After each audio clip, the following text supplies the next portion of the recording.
ही थाटामध्ये विकास साधण्याचा प्रयत्न हा तुमच्याकडून येत्या काळामध्ये होईल अशी आपण अपेक्षा करूया. पण जाताना एक प्रश्न मला नक्की विचारायचा आहे, कारण तुम्ही हाडाचे शिवसैनिक आहात आणि सगळा काळ तुम्ही पाहिलेला आहे. तुम्ही बाळासाहेब ठाकरे यांच्या सोबत देखील त्या काळामध्ये काम केलेलं आहे, नंतर उद्धवजींसोबत काम केले आणि आता शिंदे.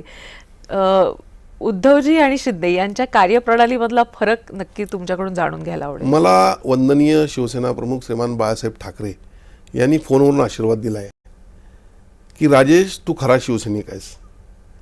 आणि त्यामुळं खऱ्या अर्थानं मी त्यांचे विचार जोपासत आजपर्यंत काम करतोय. उद्धवजींच्यावर काम करत असताना मी असेन, शिंदेसाहेब असेल, आम्ही एकत्रितच काम करायचो. शिंदेसाहेबांच्यावर आज काम करत असताना एक वेगळीच मजा, आज विकासापर्यंत आम्ही चाललेलो आहोत.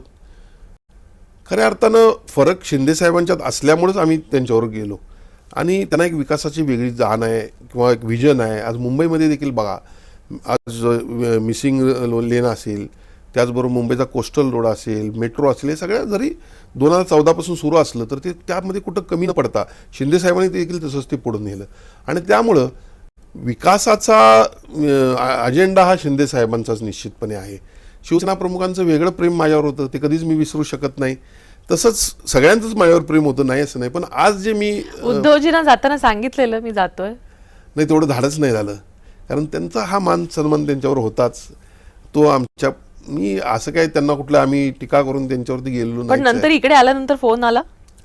मी ॲक्च्युली गोव्यात होतो त्यावेळी मला फोन आला आणि मी जास्त काय बोलू शकलो नाही, कारण 5-6 आमदार मीच घेऊन गेलो होतो किंवा माझ्याबरोबरचे सहकारी होते. तर त्यामुळे थोडंसं नाही म्हटलं तर कठीण वेळ होतीच, पण निर्णय चुकला नव्हता. निश्चितपणे मी जबाबदारीने सांगतो की शिंदे साहेबच या महाराष्ट्राचं चांगलं नेतृत्व करू शकतील. शिवसेनेचे प्रमुख तेच असू शकतील आणि शिवसेना वाढवायची असेल तर सर्वच शिवसैनिक हे म्हणजे आहेतच, ते राहतील.